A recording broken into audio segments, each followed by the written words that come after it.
Okay, good morning, everybody.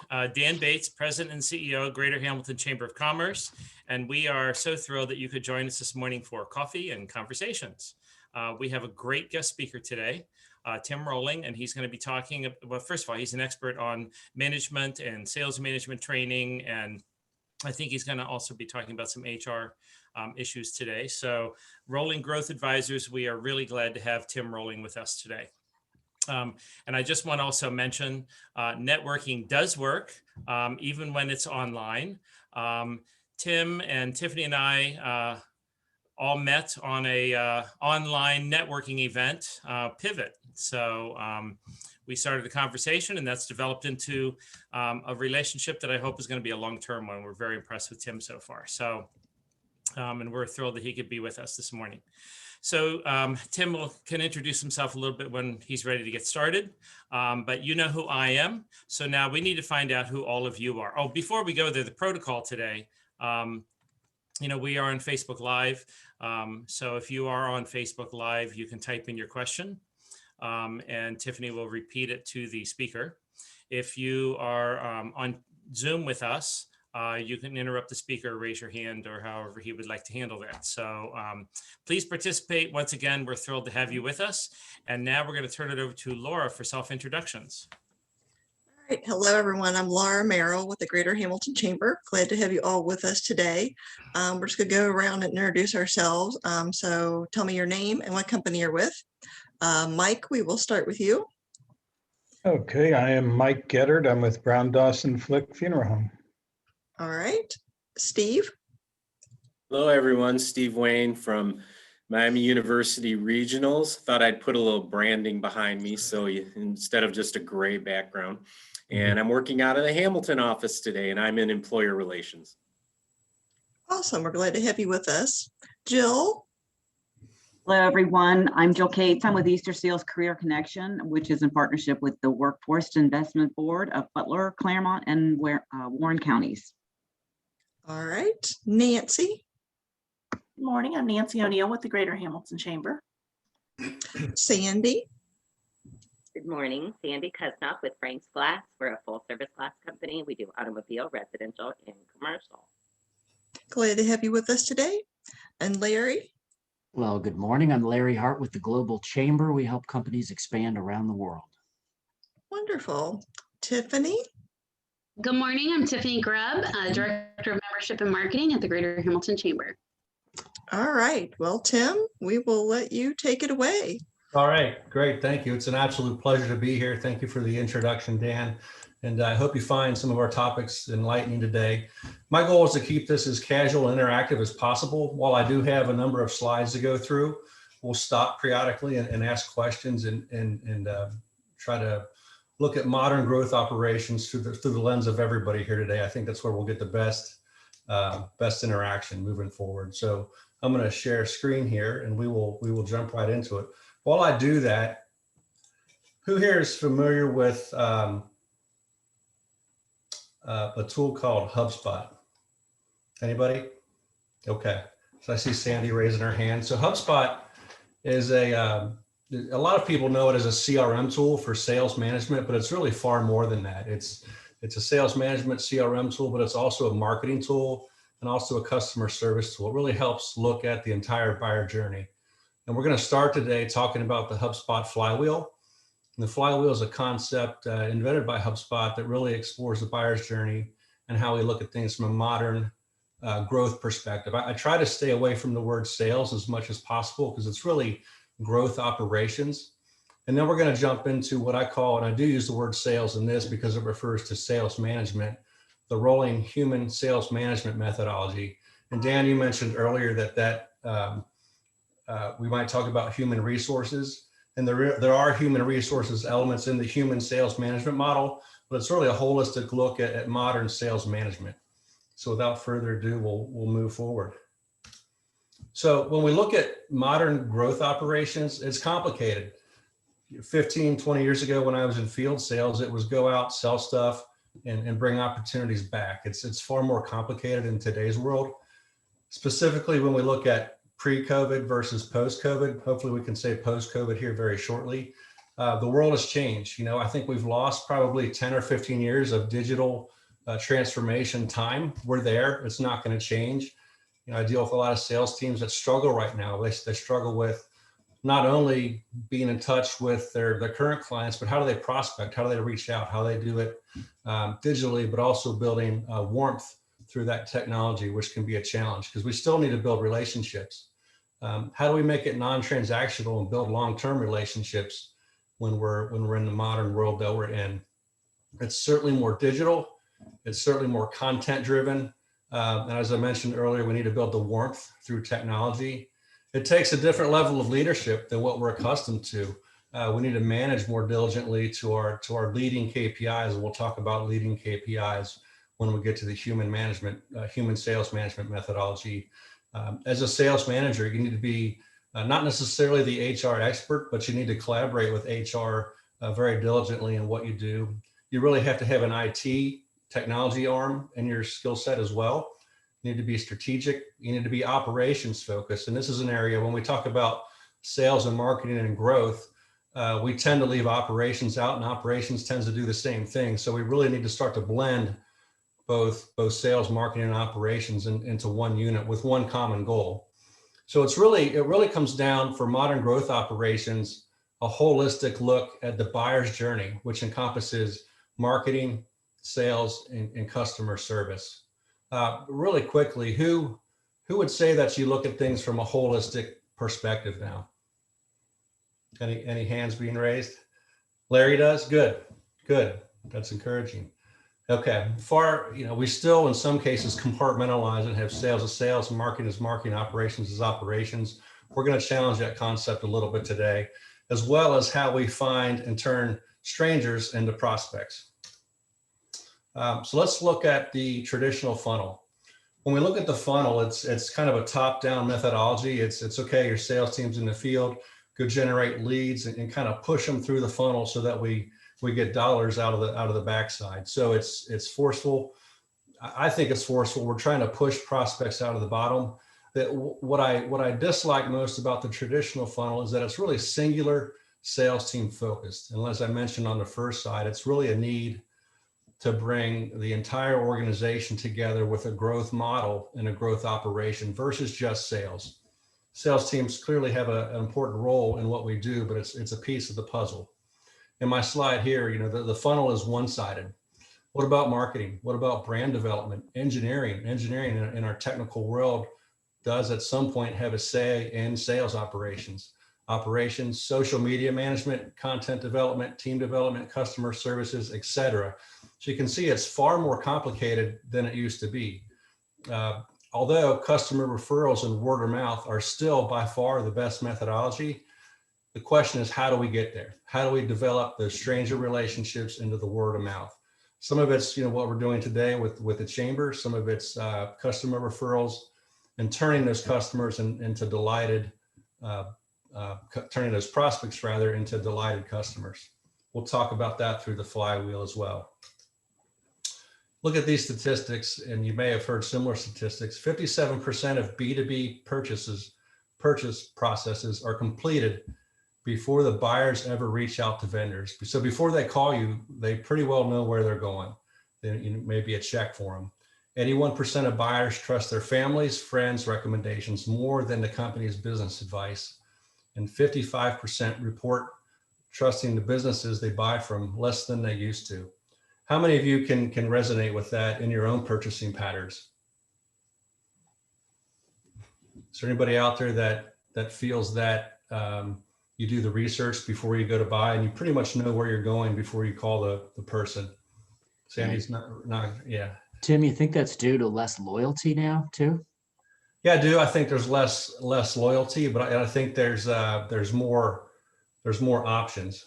So yeah. You can research, everything's there. I have this conversation quite often. Virtually everything that we buy is commoditized. So the question is, how do you stand out? What's your value prop? What's your buyer differentiation? And can you clearly communicate that? And how do people know about it? It's a huge aspect of what we do. Go next. Okay, let's talk about inbound marketing and the flywheel. So the flywheel is, you'll see momentarily, is it's literally a wheel that when we spin it, it gains momentum. So when you align your entire organization around delivering a remarkable experience for your customers. So it's not sales focused, it's not marketing focus or operations or customer service. It really involves or gets the entire organization involved. With the flywheel, you use that momentum that you create to create happy customers and drive referrals and repeat sales. It keeps spinning as long as we can keep filling the flywheel and pushing the momentum forward.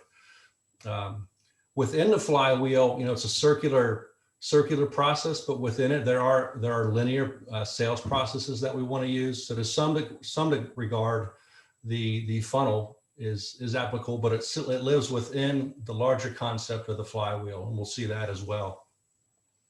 It also requires you to look at how your teams are structured. Why are customers churning, or why are they stuck at a specific point versus moving forward? You can help address that as well.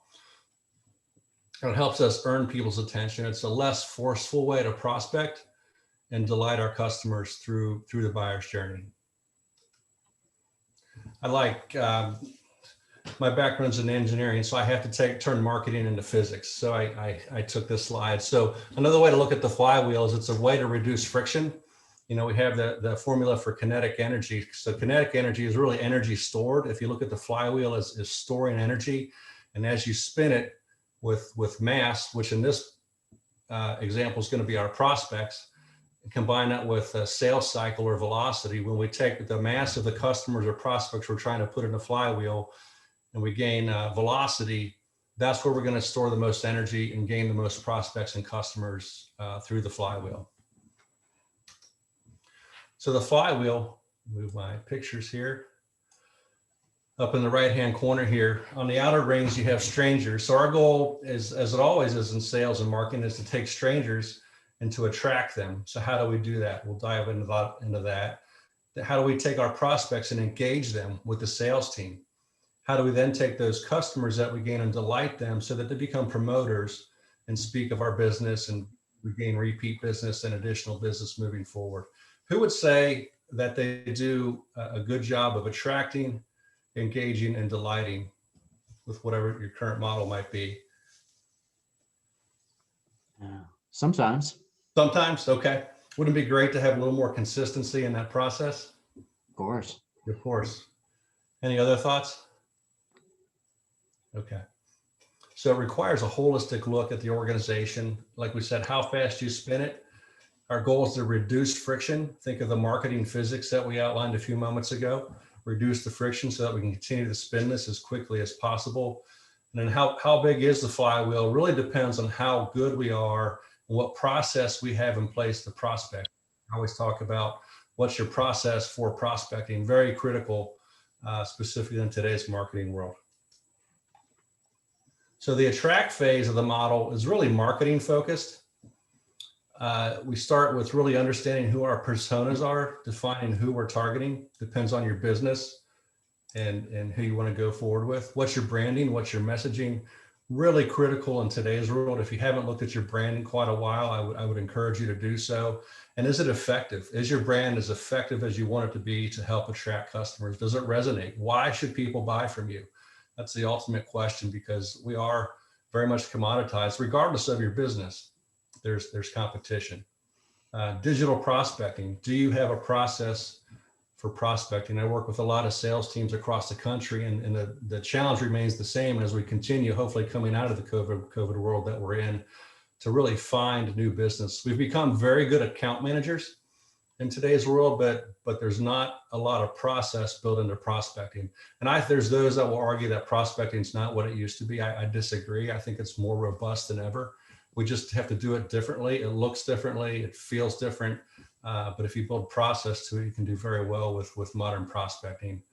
Ads, not just TV commercials, but your social media ads. For a long time, I was social media averse, but I've learned to adapt. I use it almost solely for work purposes, but it is valuable. When you think about it, I have 3 kids, all teenage years, and they're right there on their phones, and I've adapted that as well.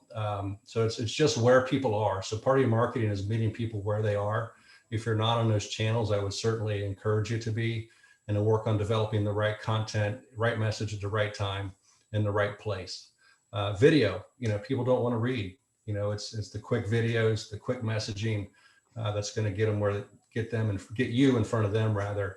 And then social management, posting to the right channels at the right time, and what does that look like? So developing a content strategy. What does your search engine optimization look like? That's changing as well, because how people search is different. We use Siri, we use Alexa. We're starting to do searches in complete sentences versus just sole keywords. Very important piece. Earning your testimonials, doing lead nurturing automation. So within HubSpot and other systems, you can do lead automation for your marketing. Not just placing reps in the field anymore. It's all the above, where marketing is blending with sales. There's sales reps that are in the field. They're doing posting, they're doing social media. That's blending the marketing and sales world as we know it today. So the attract phase is far more complicated than it used to be. There's many more steps. It's very marketing focused as well as sales, but marketing for lead generation, lead nurturing, lead conversion is very, very important. Any questions on the attract or comments on the attract phase? Who would say that you do all or most of these things very well? Sandy's laughing.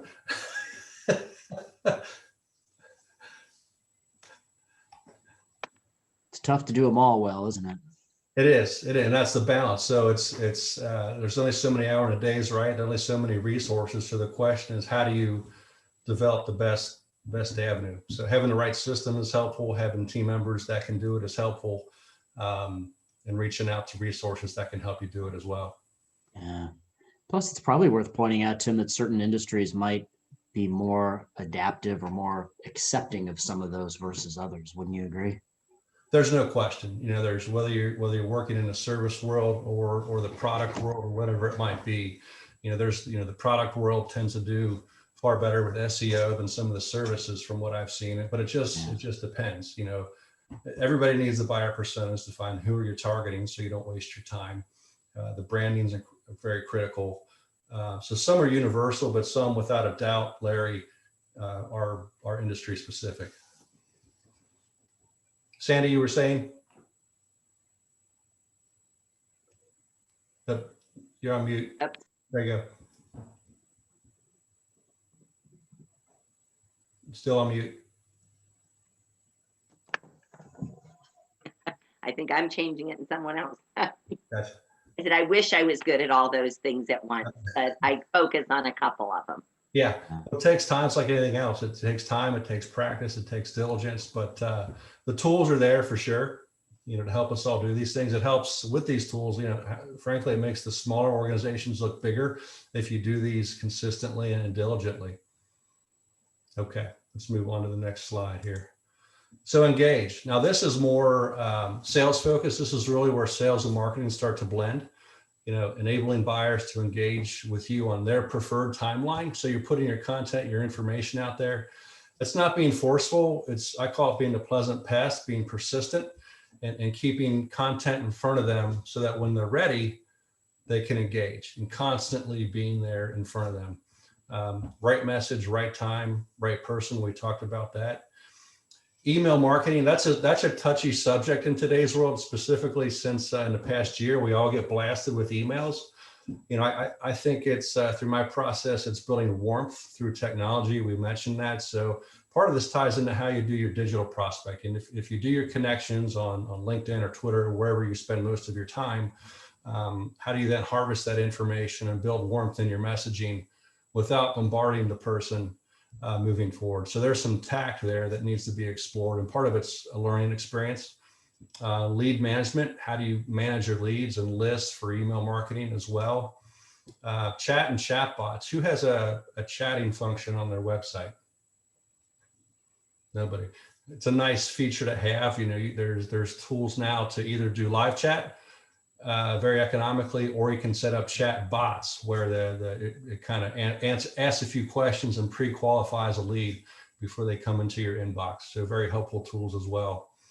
Very important as we continue on the digital journey, because in my opinion, it's not going to slow down. It's only going to accelerate with the different tools that are coming down the pipeline. And we're at a time where we have this great technology, but we still have to blend it with traditional sales methodologies. We're still living in both worlds with the folks that we have in the workforce. Also forces you to look at your internal processes, your sales process. How do you look from pre-first appointment through close won or close loss and all the steps in between? Do you have a knowledge base built out for each stage? Do you know what a prospect should get as they go from first appointment to qualification, whatever the next phase might be for you, and have a customized sales process for your specific organization? And yes, that is the sales process is the linear piece that lives within the circular funnel, circular flywheel rather. Continue with your social engagement, whatever you're doing currently. I would encourage you to continue with that, but expand upon it as well. And depending on your business, I have a note down here, operations involved in the sales process. I truly think that they should be, specifically as you move down the pipeline, whatever your deal stages look like. You know, more and more things are a technical sale. So it makes sense to have engineering or operations get involved in the sales process, depending on your business. Hey, Tim. Yes. You mentioned being a pleasant pest. Any tips or tricks there? It's like, yeah, how do you know when you've crossed the line or you're not being persistent enough? Yeah, I think it comes in the tone and whether you're doing email or reaching out through social media. I think it's in the tone. I get a lot of requests that are 2, 3, 4 paragraphs long with videos and links, and frankly, I don't read those, not because I don't value what the person's doing, simply because I don't have time. You know, I start very simply, and if I'm reaching out, I just say, something along the lines of, I would value your connection, and I leave it at that, because I would value, I want to learn and grow, and maybe at some point we can do work together, but keep it warm, keep it simple. I think the more complex, especially for that first outreach, is very, very important. So get the connection wherever that is, and then you can start to build your email campaigns from there. And I keep my emails very, very swift as well. I think it's people are busy, you don't have time. Maybe it's a no. I take no's as not necessarily no's; they're just not nows. Again, right message at the right time at the right place. So I think to answer your question is keep it simple, keep it warm, and that'll go a long ways. Okay. So engage. Any other thoughts on the engage process, which again is more blending marketing and sales? Okay.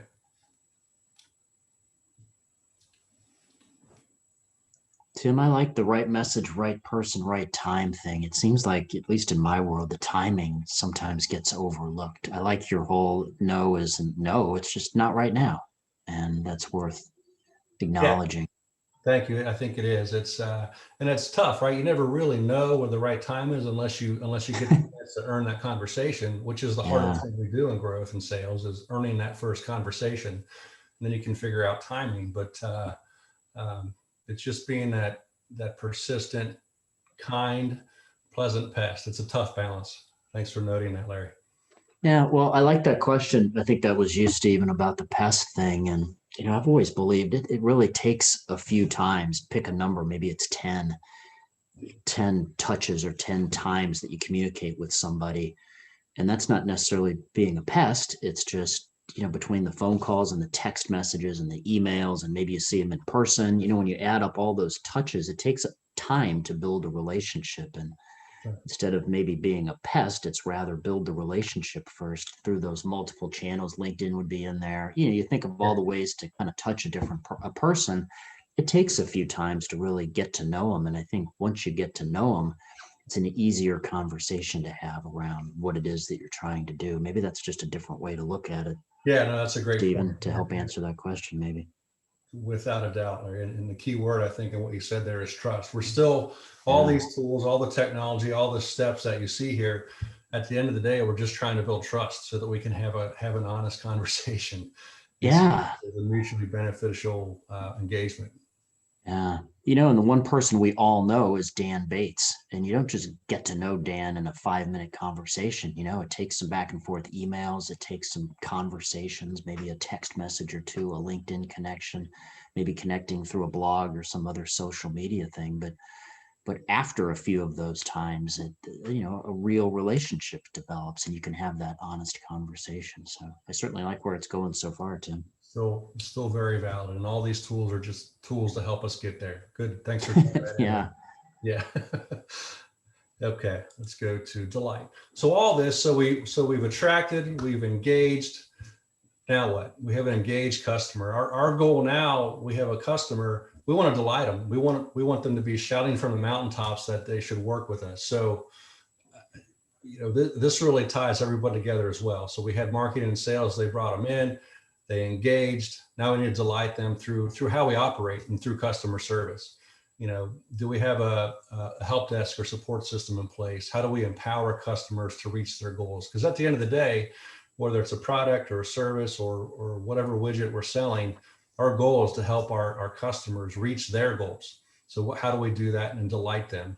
I always say I'm working for that next testimonial, and that's really it. I think if you adopt that mindset, you'll build kind of naturally those systems and processes in place. You want the testimonial for the repeat business and the referrals. So that's the momentum of the flywheel that we're working for. So all the content, the strategy, the marketing, the sales, all that work, and it is a tremendous amount of work to get them in so that we can delight them through our operating process. Because we don't want to lose them there. We have to be solid there because the work it takes up front is tremendous, and the time and the cost.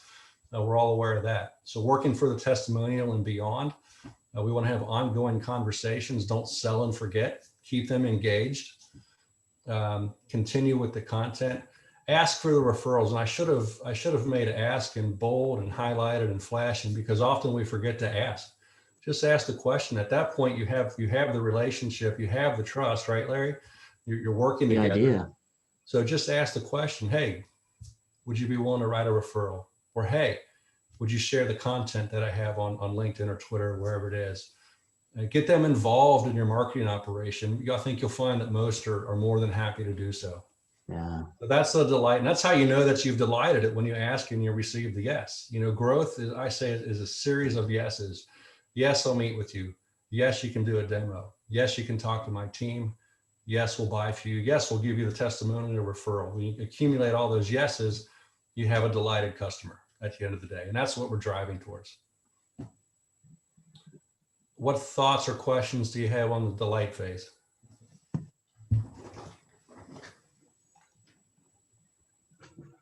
Good. Okay. Let's go to the next slide. So here's the flywheel in summary. Let's get some dialogue around the flywheel. So we've taken strangers, we've done content, we've done right message at the right time with the right people. We've attracted them to our organization. We've then engaged the sales team to engage them because they're prospects at that point. They've done their job through our sales process with a knowledge database at each stage of our linear deal stage and pipeline. They become customers, and now we're delighting them and their promoters and helping to promote our business. What barriers do each of you see to implementing a system like this?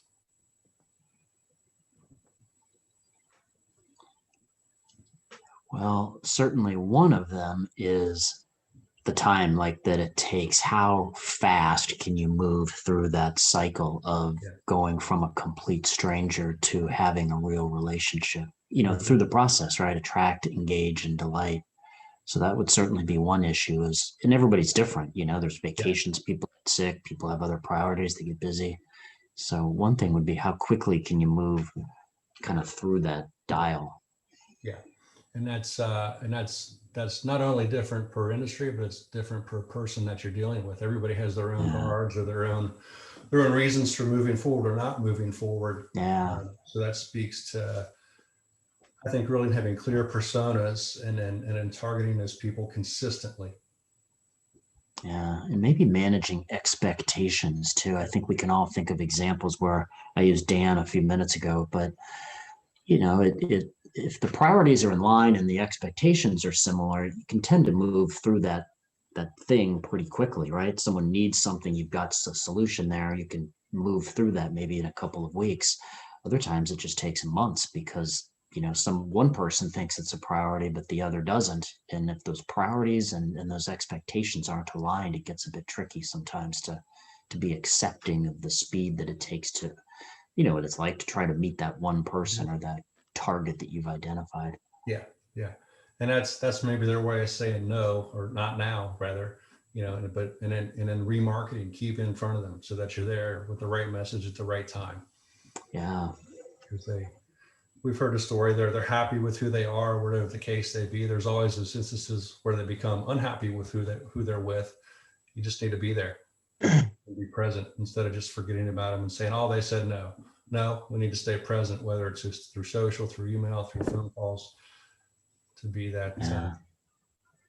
Yeah, I've got a little more unique situation. I do advanced planning here at the funeral home. So my biggest hurdle is getting people past the mental idea of what they're going to do. They understand it. They know the need for it. They know everybody's going to need it. They see the benefit for the family, but it's taking that first step. It's sort of like getting on a plane after there's been a plane crash somewhere. You really don't want to do that after seeing that. You know the chances are slim anything's going to happen, and you know that vacation on the other end is going to be great, but it's that mental hump you got to get yourself over. And once I get people in here and we have a chance to sit down and have a good conversation, they're all for it. And they thank me afterwards, you know, for making it easy and getting them through it. But it's that first hurdle. Yeah. Yeah. Yeah. Mike, you might be the ultimate example of trying to stay like that awareness element of the process, like just trying to stay in front of people. Yeah. You know, keep your business in front of people, being aware, know who to call when the timing is right. Yeah. It's interesting to think about.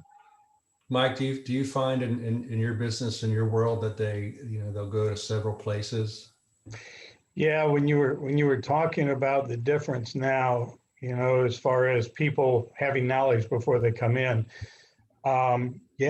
digital knowledge is all over the place, and that's what people are doing is they're checking us out, you know, before they ever walk through the door. So that can, you know, in some ways it helps, because if they come through the door, well, they obviously saw something in us that, you know, encouraged them to come through the door. But that's why we've always got to be aware of what we're putting out there too. And you want to give them enough information to make them want to come here, but you can't give them all the answers, because if you don't get in front of them to help them understand questions they might have, sometimes they think they have all the answers when in reality they don't. So it's knowing that balance too of how much digital information you put out there. Absolutely. Yeah. If you give them the entire solution, they can source that and try to. If I could just chime in, Tim, based on what Mike was talking about, you know, the chamber goes through something very similar.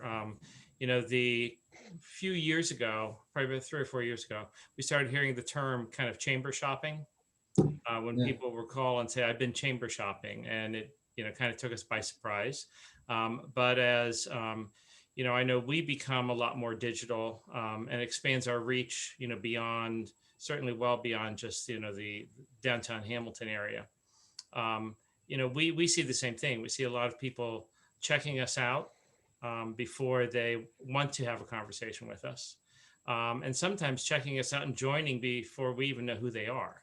So that's kind of a new, I would say, complication. I mean, I'm thrilled, but probably about 50%, I would think, Tiffany, when you say about 50% of the people who are now joining the chamber, we don't know. We get to know them after the fact, which is a complete shift of how things used to be years ago. It used to be, you know, you'd engage, you'd build a relationship, you'd have a conversation. And now they're joining, and we kind of have to play catch up a little bit and really find out why they joined. Because even though we don't know them yet, I think they expect us to know how to help them as soon as they join, and we haven't even met them yet. So and I'm not complaining, it's wonderful that that's happening. It's a shift, you know, and I know it's, you know, I wouldn't say we've struggled with it, but we notice it, and we have to kind of, you know, it's kind of a game changer in a lot of ways. It is very much a game changer, and that is only going to accelerate. And if it's happening with the chamber, it's happening in all of our businesses. So the question is how do you, like you said, Dan, get to talk to those people And that's through capturing them, whether it's through lead generation, lead nurturing, or through your website. Your website should be, we haven't talked about that. That is very much part of the flywheel. Should be a catcher's mitt to catch and help set those appointments so you can have those conversations. That is the challenge. One of the challenges as well. So I have a question, Tim, and you may or may not have an answer for this, but there was a trend for quite some time where people were not visiting websites. They were doing more Google searches, and websites kind of became something you just had to have for credibility. Yeah. I think I'm seeing a change in that, where people are going back to websites to get more information. It's not just about credibility. They really are, it's a part of research. It is very much a part of research. I think they're real. So the question on that is what tools are embedded on your website to help capture people that come to your website. So, we have the Google Analytics. You can see demographics and IP addresses of folks that went there, but you can't see who went there. I do know that within HubSpot, if you have the contact built within your database, you know exactly when they went to your website, the web pages they went to, so you can start to retarget that way. So there's some better tools being developed to help us see when specific individuals are going to a site and where they go. So it's very real. It's very much part of the research process. And apps, I see an increase in app development as well, because as websites are more, they're becoming more succinct. It's briefer information. And maybe that's to your point, Mike, not having everything out there so that they don't source everything that you do. They're really becoming lead generation tools. Because the prospect can go and get all the information, but what does that do for you if you don't know that they went there? Not a whole lot. So tools are getting better. We've also made our website far more interactive. I mean, they can come to our website and request information. They can come to our website, fill in all their biographical information for a pre-arrangement. They can come to our website and buy flowers. They can come to our website and watch past services. And so it's made the website more functional rather than just a display. Absolutely. That's a great point, Mike. It has to be interactive, but you have to have the ability to capture leads and then start to engage them in the process. So part of a good website is very much part of the attract phase, where it's interactive, and it should help you engage as well. That's a great point, Dan. Thanks for bringing that up. Good. Okay. Well, it's about 20 till. Let's step to the my slides will cooperate. Yeah, let's step to the human sales management methodology. So a passion of mine is fundamental nuts and bolts sales management. That's really how I started my career in sales, and just have a strong passion for it. So when I started this business, that's where I started. I started as really sales and sales management coaching. I've expanded into the buyer's journey. I developed what I call the human sales management methodology. So it's really based on the fact that we tend to focus a lot on numbers, metrics, ROI, which are critical. I mentioned earlier, my background's in engineering, so I go to process very quickly. That's just how I'm wired. But when we do that solely, we forget about what drives results, and that's really people and a positive culture. So this is the blend of really sales management, and you could call it human resources as well. So let's step through what human sales management is. So it really starts with a health review. If you're a sales manager out there, I would encourage you to look at these things. The common problem we see is that there's inaccurate pipeline that can leave production and operations in the dark. The whole purpose of building a robust pipeline is for organization for your sales team, for one, but two, it's for planning for the organization. For it could be inventory, could be for any number of things, costing, budgeting, what's coming down the pipeline, how accurate is that? So as a sales team, as a sales leader, we have to be constantly aware of what's in our pipeline. Do we do 80-20 account management? I mentioned we've become, in a lot of cases, very good account managers. We're struggling with how to be prospectors in a lot of cases. So marketing and with the flywheel concept is kind of taking that over for lead generation in today's world. So 80-20 account management, most organizations that I see, 80% of their revenue comes from 20% of their accounts. So it's just kind of wired that way. It's almost consistently. So if we're looking at those accounts that we manage, what is our time allotment to go prospect? You should understand that as a sales manager. What does our pipeline look like for forecasting?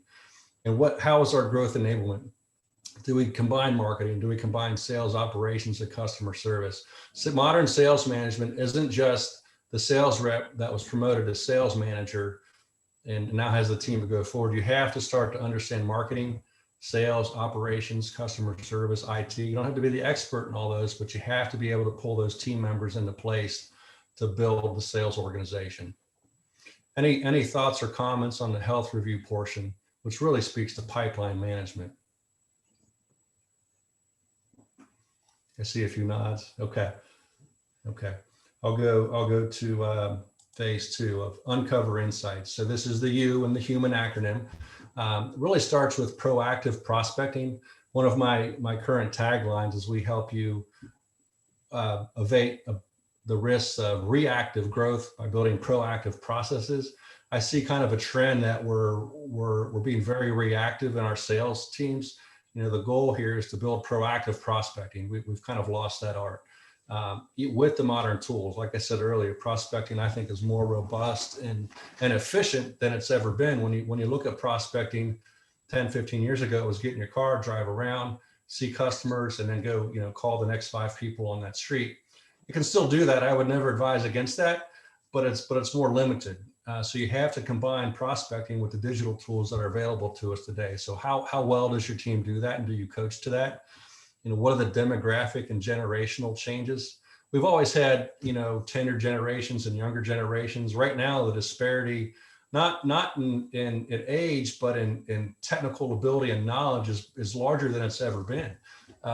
So do you understand it? Do you talk to multiple people within the organization? Because we're starting to make buying decisions in groups rather than one person, because the technical knowledge difference is tremendously different. And do you have a strategic plan in place? And does your sales team align with that? If not, that could be a serious gap in performance because they really don't know where they're going. So the common problem is really retooling your team for modern prospecting. What happens in the field tends to stay in the field. The problem now is that the field might be them at their computer versus being physically out in the field. I think it's a combination of both from a prospecting perspective right now. Understanding the buyer preferences and time spent between appointment setting, account management, and business development activities. We tend to, in some cases, take our sales team and we give them a lot of other things to do besides sales activities. That's fine, but what are you sacrificing in lieu of that? If they're not doing sales activity, doing customer service issues, we have to look at separating those tasks because it comes down to time. We want them to sell, or do we want them to do customer service? And when does it make sense to do both? Any thoughts or comments on uncover insights? Tim, I'm a big fan of playing to your strengths, all the sales stuff. When those salespeople get pulled in the other direction of all the data entry and the X, Y, Z and whatever, and it takes time away from sales. I see that a lot out there in the world, and it just seems like, boy, if the managers could really help those folks focus on the sales part and get other people who are probably better at those skills doing that, so that the salespeople didn't have to. I've seen that change happen quite often, and it's always exciting to see people play to their strengths. No different than a position on a football team or something. So, yeah, that's a great analogy. That's part of what you're saying. Yeah, you don't want a wide receiver being your defensive tackle necessarily. So it makes a big difference, and that can be a very small tweak that makes a tremendous difference. To play to your strengths. If you're the hunter, go hunt. And let's find a way to handle the customer service issues. If you're an account manager and you're a good one, great. Let's shore you up with some hunting or lead generation in another manner. It really speaks to redefining your model, which is based on the team that you have. Yeah. Or that you need. Good. We'll move to the next phase.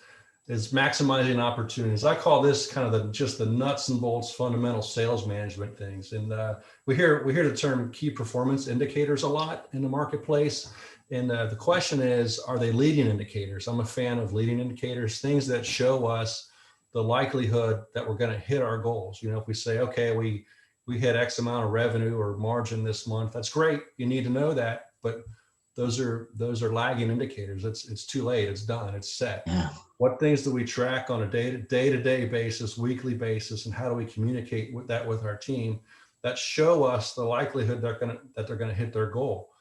You know, it's things like outreaches, it's emails, it's phone calls, it's your content and your posting, and all those things that we talked about earlier, combined with marketing, that are your leading indicators. The activity up front that shows us the likelihood that we're going to hit our goals. That's where we need to focus. You know, what does your growth model look like? Does your sales team do lead generation and sales? Do they do customer service like we talked about a moment ago, Larry? What's your growth process? What's your growth plan? Do they have plans in their hands? They may not. Do you have an overall sales plan that kind of wraps up into the individual goals? And what's the team mission? This is a big piece. You know, it sounds so simple, but really rallying with the team on what their mission is day to day, taking the financial and the money off the table and developing that as a team can go a long way towards uniting them and helping them want to reach the goals and get out of bed to grow your organization. Big piece of the problem. So the common problem here is that the metrics aren't motivating. They're not creating results. Maybe we're just looking at lagging.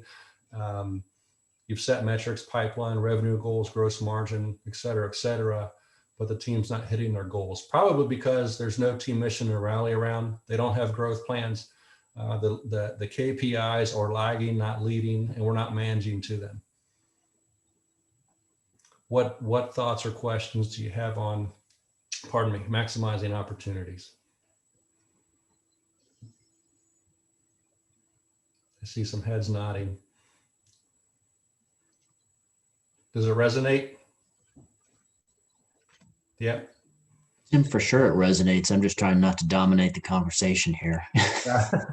I always have questions, man. I'm easy. Yeah. You probably run into this kind of stuff a lot, huh? Where you have to do this human sales management stuff, and I do dig into these problems and uncover these kind of things. It's cool. Absolutely. Quite a bit. It exists in all of our organizations. The question is, where are we aware of it and to what level? And then let's address it and move forward. Mike, you were going to say something? I was just going to say, I don't know how you're packing what you are into the time you've got. This is really good information, and I could spend a whole day sitting and listening to what you're talking about here. It's good. Good, thank you. Well, we have the A and the N to get through, and then we'll open up the questions, and I think we'll be pretty close to wrapping up then. So keep this in mind. The A is achieving clarity. So the first three, the H, the U, the M, really are more data process metrics oriented. The last two, achieving clarity, nurturing growth, really speak to the human elements of sales management. You know, it's great to focus on the data, the process, the metrics. We have to, right? That's business. That's how we grow. But if you forget about, you know, articulating clear expectations, not having weekly check-ins with your team, or some really good recurring conversation, one-on-one conversations with a frequency that you agree to, team collaboration. If you don't do those things with good metrics, you'll struggle. The best process in the world will fail every single time without team alignment. So the common problem here is that the teams work independently and don't communicate or readily share information. There's not a sense of unity towards a common goal. If we don't have that, I'm a swimmer, so I use this analogy. You know, if we swim together, we train together, and that's where we bond as a team. Although we compete individually in a race, you know, all those points that we get from our individual races accumulate into the team number to win or lose a meet. So it's very important, and sales is very similar. We go out and we compete individually on a day-to-day basis in our given geographies or marketplace. But if we're not united around a common goal as a team, it's going to be a struggle all the way around the organization. So achieving clarity is just as important as the data, the metrics, the process that we see earlier. Any thoughts there? More clarity, the better, huh? More clarity, the better. Exactly. Over communicate that. Missed one. So nurture growth.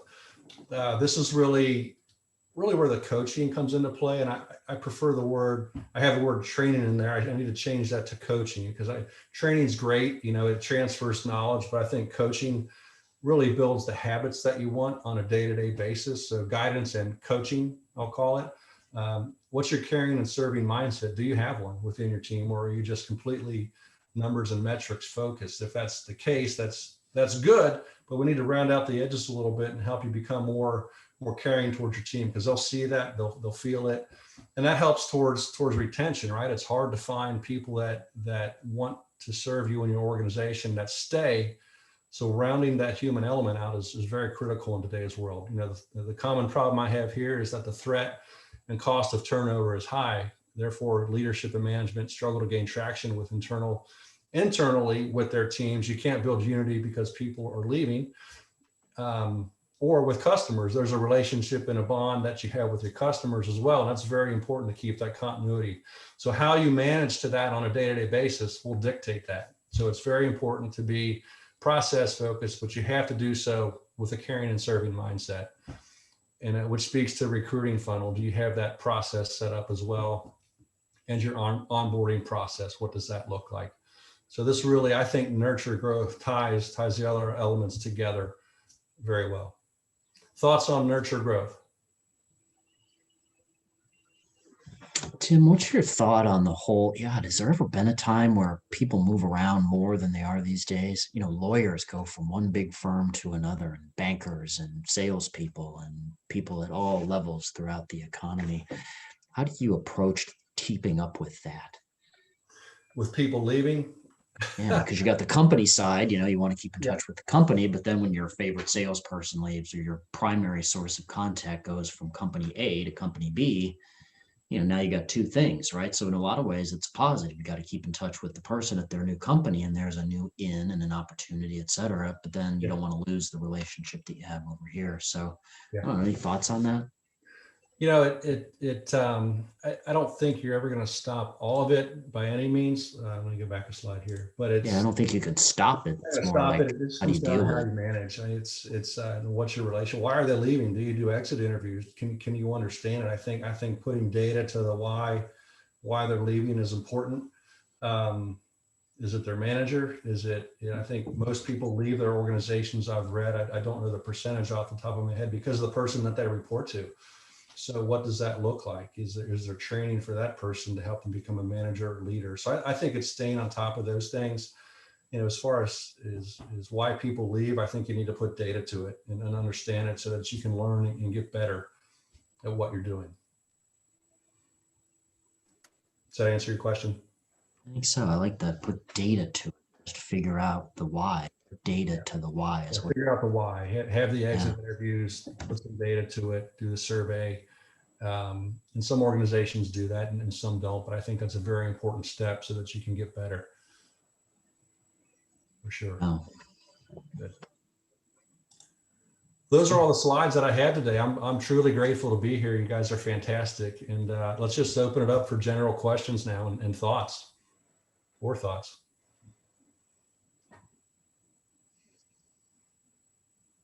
Hey, I just wanted to say thanks a lot, Tim. Very helpful. And I put it in the chat box. We just added a couple of new majors here at Miami Regional: sales management and digital commerce. So exactly what you've been talking about. It is, yeah. There are more and more universities starting to build this in their curriculum. UC has a sales center. I don't know if it's in their college programs or not. So schools are starting to see that, hey, it's its own discipline. We have marketing, but we don't necessarily have a lot related to sales. And we just kind of get out in the world and try to figure it out, but it's its own discipline. So that's good to see. Very thought-provoking. I think it was great information, and I've got to go back through. Are you going to send the presentation out so we can each have one? Yeah, I'd be happy to. Sure. Great. Thank you. Sure. Yeah, my pleasure. I put my info in the Of chat. course, all this information's on my website as well. Oh, okay. Great. Although when you go there, I'll know that you went there. That's okay. Yeah, Tim, if you get that to either Tiffany or I, we can definitely get that out to everyone who's on today. Okay, wonderful. I'd be happy to. All right, well, it's about 9:57, so we're going to start wrapping up. Anybody else have any final questions for Tim today? Tim, how long you been using HubSpot? And I've used HubSpot for about 4 years as my primary. And I started with it as a sales CRM tool, but I've really evolved it into the full suite of what they offer for the buyer's journey. Yeah, I didn't respond earlier. I had the mute on, but I've been using it for a while too. I like all the other stuff that they bring, kind of like what you said. Yeah, they really do. They really do. It's a good program. There's a lot of tools out there. I like it it can be as simple as you want it to be or as complex as you need it to be. Yeah, great point. Yeah. Well, thank you. My pleasure. Thank you all. Great information, Tim. Thanks. Thanks, Dan. Great, thank you. So we will be back in 2 weeks. Our next coffee and conversation is scheduled for Tuesday, March 23rd. We will have Mimi Mann. She is with Mann Strength and Fitness. So we're going to hear about her new company here in town in Hamilton and all the things they offer and just all about her proper nutrition, benefits of exercise, and what all her program entails. So we are super excited to have her on Tuesday, the 23rd, and we hope to see all of you back here also. Laura, should we be prepared to be doing some exercises during that session? Maybe dress appropriately? We can. I will tell you this, Larry, and she is a world-class trained professional. So we are very lucky to have her here in Hamilton. Cool. Sounds good. Yes, her presentation should be extremely informative and interesting, and I'm excited to be able to hear from her. So we will see you all back in a couple weeks. All right. Thank you. Everyone. Good. Thanks a lot.